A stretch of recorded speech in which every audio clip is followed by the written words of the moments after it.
Bem-vindos a mais um podcast. No podcast de hoje nós vamos falar sobre as expansões marítimas.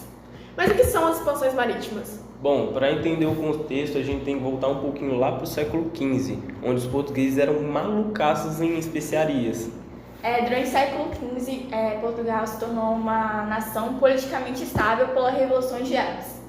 O interessante disso das especiarias é que quando a gente fala sobre motivações e então entrando um pouquinho, na questão de financiamento das expansões, os comerciantes, que era a burguesia, eles se interessavam bastante, por especiarias. Sim, tanto que esse fato da burguesia financiar as expedições marítimas é uma das motivações pelo qual eles começaram a praticar o navio ali.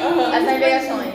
As navegações. Sobre isso sobre isso da questão de navegações de Portugal, a arquitetura das caravelas, inclusive, para Portugal é muito importante, porque Portugal meio que revolucionou isso. Durante essa revolução, Portugal ela se empenhou em conhecer mais, descobrir novas formas de navegações, né? Tem que falar também que Portugal foram um dos primeiros. Pioneira nas navegações. E até essa motivação aí se torna uma motivação cultural. Sim. E a geografia também de Portugal ajudava muito nas navegações, porque eles ficam no litoral. Portugal e Espanha, que foram os pioneiros. Que foi um dos motivos pelo qual eles começaram, que é justamente a localização deles, que se tornou uma grande influência. É verdade. E além desses fatores, além de um grande investidor, digamos assim, grande investimento, né? As grandes navegações eram um grande investimento que gerava muito lucro, mas também tinha muitos riscos. Porque você não sabia se os seus marinheiros, vou chamar assim, iriam voltar. Exatamente. E além disso, eles tinham muito medo por causa das lendas que existiam. Eu acho muito bizarro isso de você sair no navio e você não saber o que tem lá.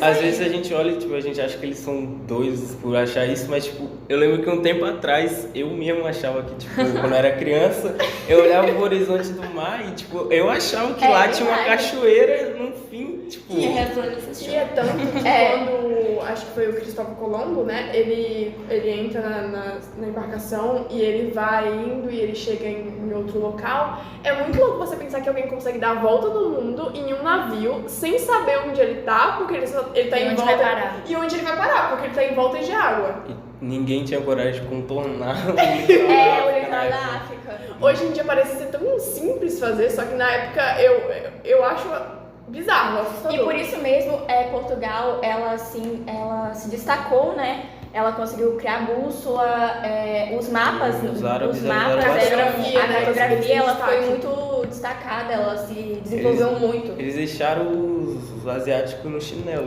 Deixaram os asiáticos. E além disso, quando a gente fala de âmbito religioso, o clero, né, ele estava muito interessado em expandir a questão de terras para catequizar outros povos, para expandir a fé, porque também estava tendo o protestantismo.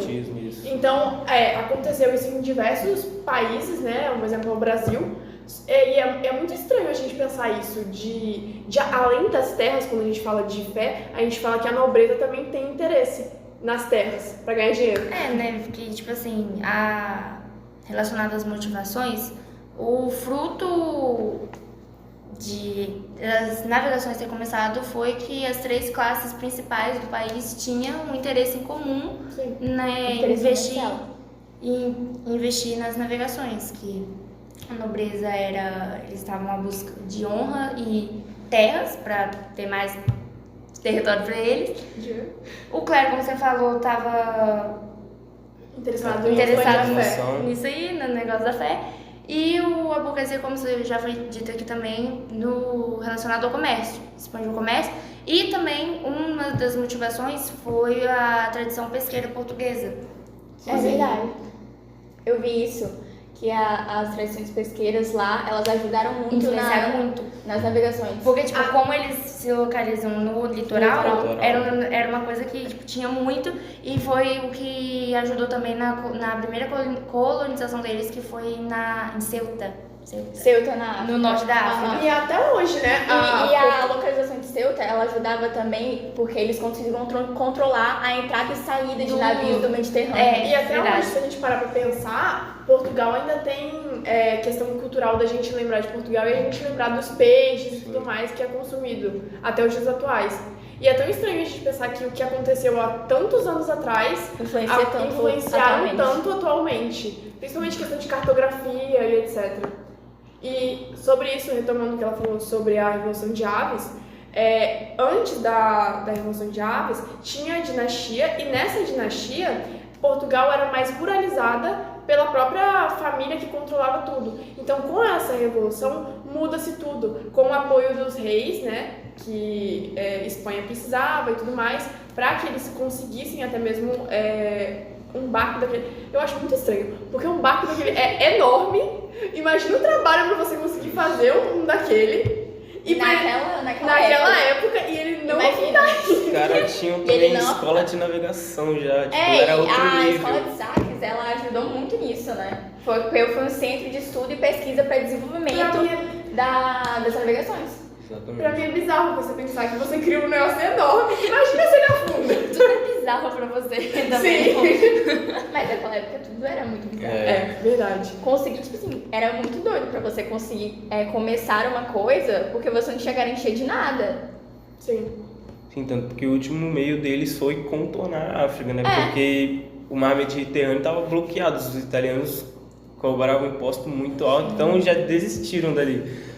Aí outra rota era a rota terrestre, não dava, os turcos também não gostavam da fé cristã, então desistiram, foram contornar a África, e tipo, isso é bizarro, os caras fizeram o que outras pessoas não fizeram, foi ideia totalmente louca. E sobre isso de eles fazerem coisas impossíveis, naquela época, humanamente falando, aos olhos da população, a população inclusive até tratava eles como se eles fossem heróis. Heróis, exatamente.